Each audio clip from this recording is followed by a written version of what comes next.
That was Vacuum Boogie by Floating Points, released on the 2009 EP, aptly titled Vacuum Boogie, released by Pluto Records.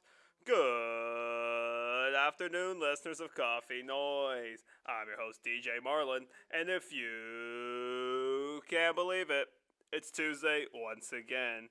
How are you doing out there today, listeners? Today it is Tuesday, October 24th, 2023. Let's get a quick look at the weather currently. Right now in the city of Edinburgh, it is 91 degrees. That's going to be the high for today, and the low was at 77 degrees this morning. I took my dog out this morning. I think it was maybe like 5 in the morning, I want to say so. It was a very nice, comfortable weather. It was almost like a, how would you say it? What's the word? Breezy? I think that'll be the right word, but then again, it wasn't really windy or anything like that. It was just like a nice, comfortable temperature. You know what I'm saying? Just nice, comfortable. Didn't have to worry about anything else. Anyways, listeners, this week let's take a look at the albums coming out this week, since there are a good amount that I do want to look over. Let's see here. The main thing that I'm looking forward to is the new King Gizzard and the Lizard Wizard album, The Silver Cord. I think they're going more for like a synth-based album. I think that'll be their 25th album, their whole discography. So I'm definitely looking into that album when it comes out this Friday, as well as for, let's see here. We also have the new Taking Back Sunday album, 152. Definitely be looking into that. As well as, let's see here, there's also going to be the new Duran Duran album, Dance Macabre. That one's going to be also looking very interesting. As well as the main thing coming out this week is going to be the new Taylor Swift album, 1989, Taylor's version.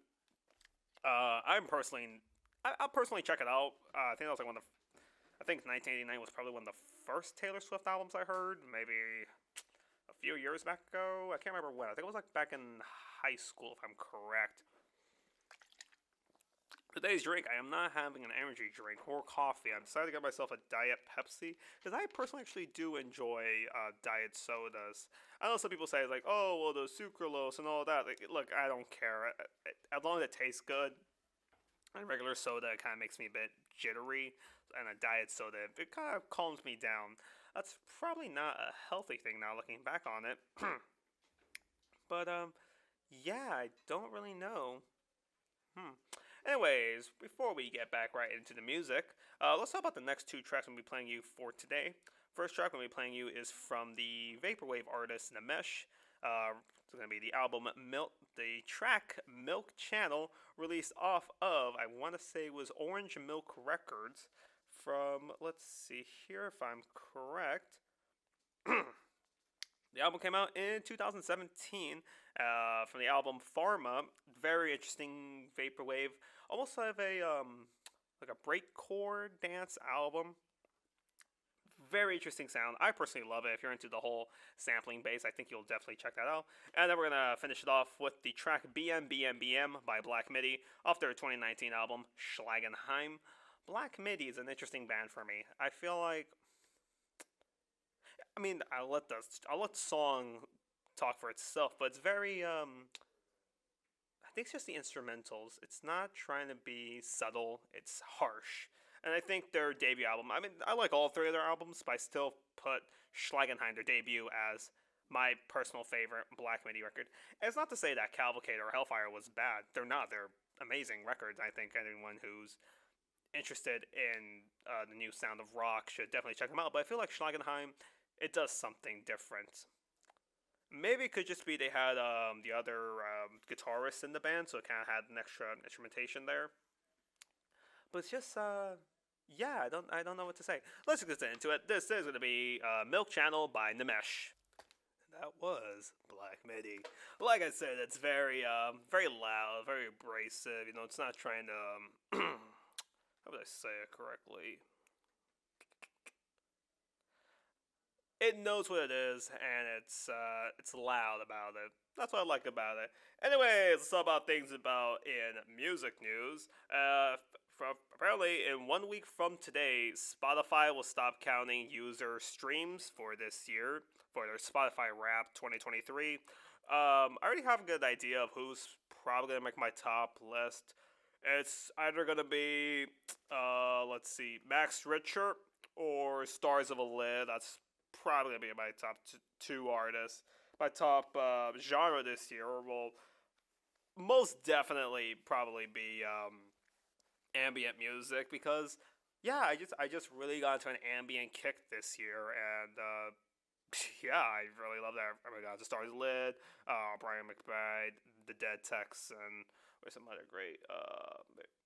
Okay, if you want to put into Tim Hecker, let's see here, One of Tricks Point Never even earlier records as Replica.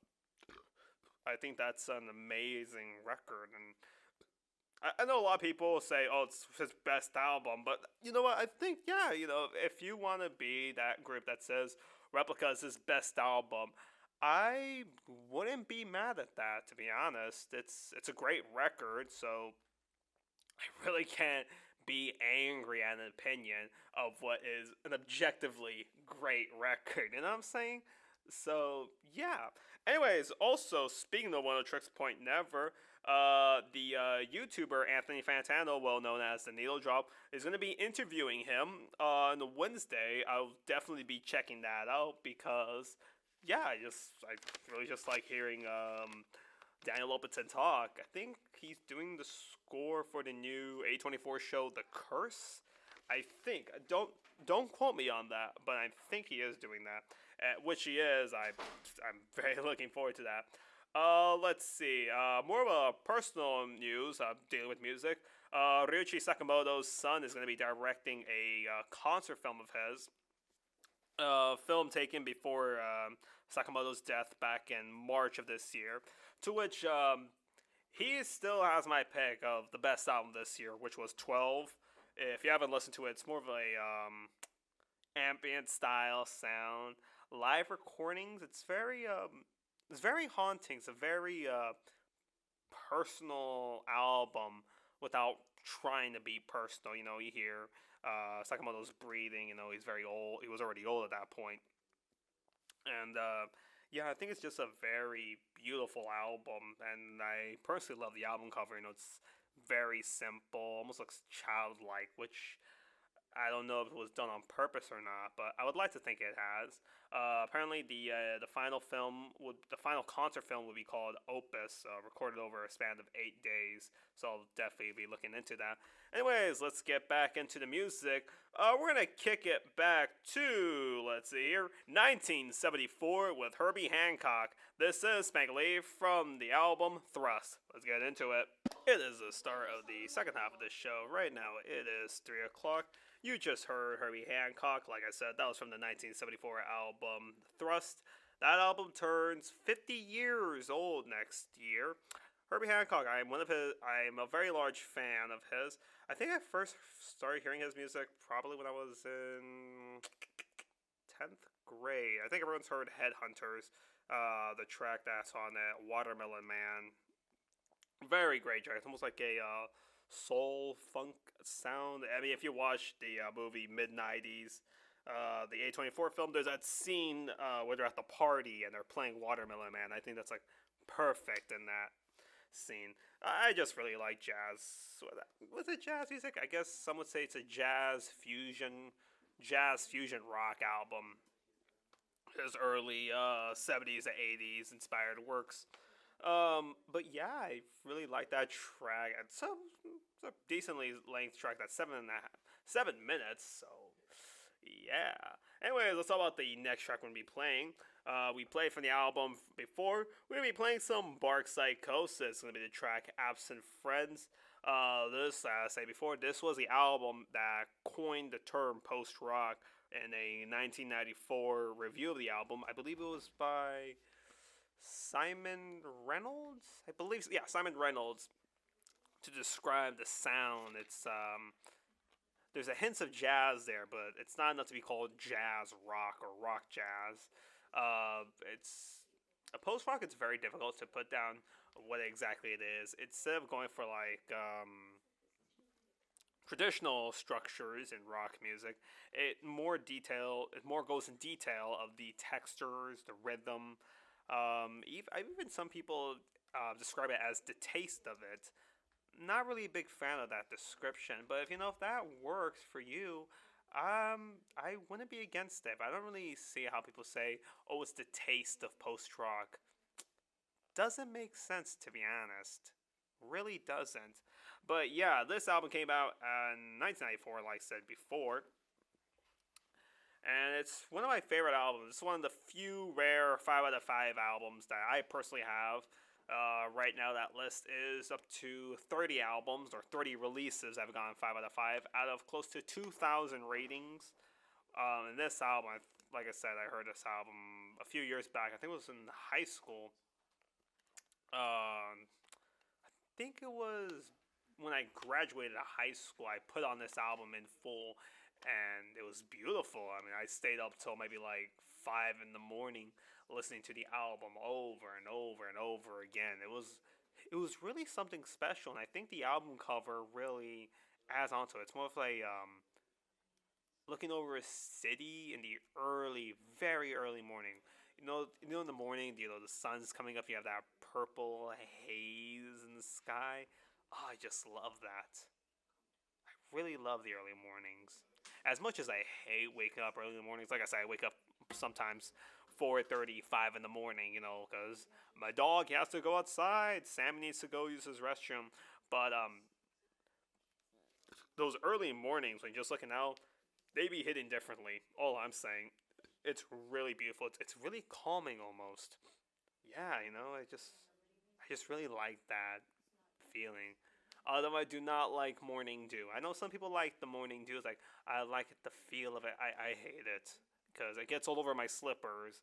And then I almost tripped like a few weeks ago because of morning dew. I think it was maybe 2 weeks ago.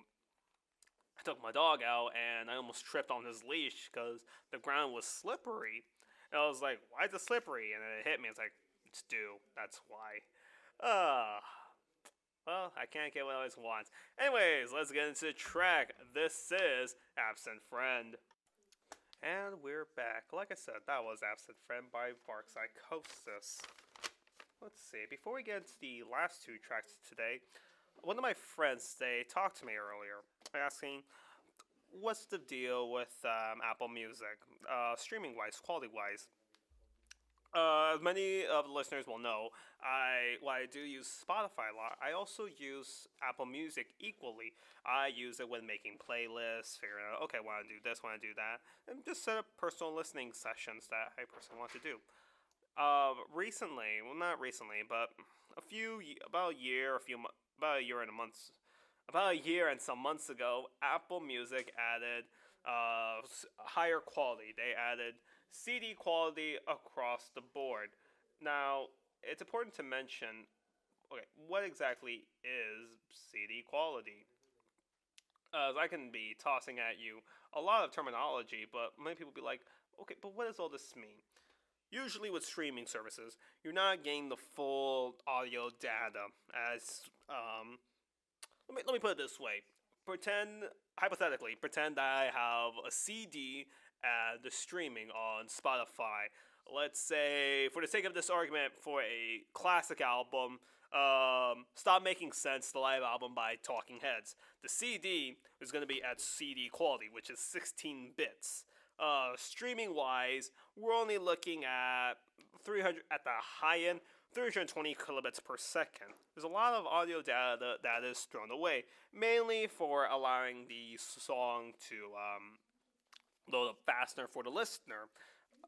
Now, granted, most people with commercial grade headphones are commercially available, so that'll be your AirPods, where that's just the Pros, the Maxes, dongles, Sony headphones. Most people are not really going to care about the sound quality. But there are a certain group of people, including me, audiophiles, we're really crazy about it.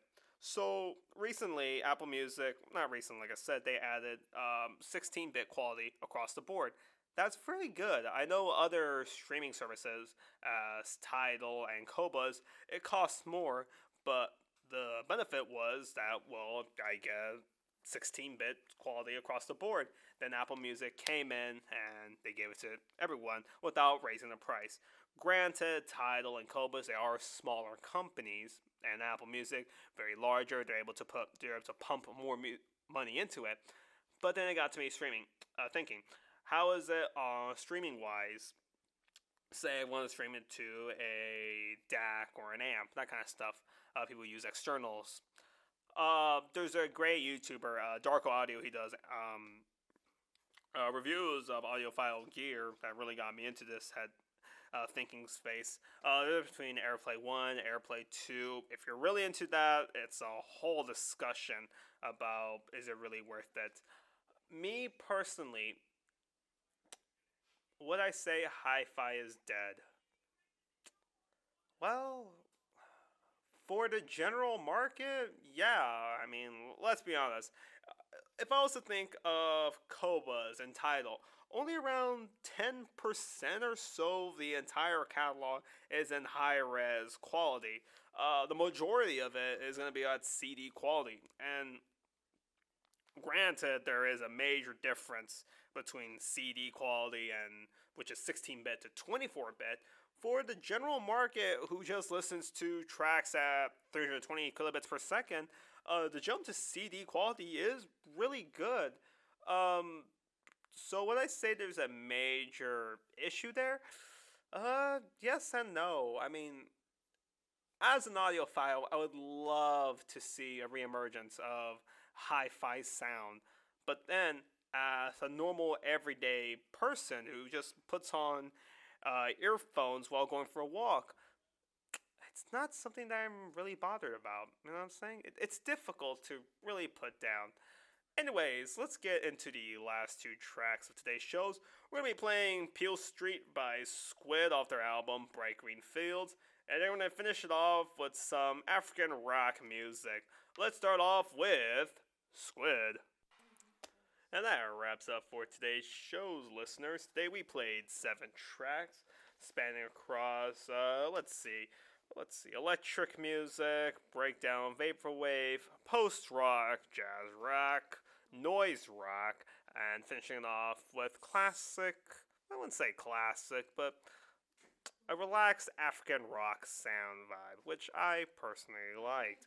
As stated with all previous weeks, this week's playlist will be available on both Apple Music and Spotify through stories on Instagram. You can follow me there at Rigo Hates Art. Just be ranting about nonsense or just posting random nonsense. A bit of both, actually. And for the listeners who go to UTRGV, registration opens up next week for the spring 2024 semester. Lucky for me, I get to register this Friday. I don't know if I should be happy or scared because it's going to be a lot of classes next semester, and I don't know if I'm comfortable with that. Let's see. Final notes before I let the listeners go. Find the jazz album and try to dance to it. Not that easy, to be honest. Not that easy. And I don't mean like oh, dancing jazz. No, I mean like jazz rock or I know, early Miles Davis. Try to dance to that. It's really not that easy. I've tried to. I looked more like a fool. Anyway, listeners, I'll see you next week. Stay tuned. You'll listen to Vaquero Radio, the Valley's only student station. Goodbye.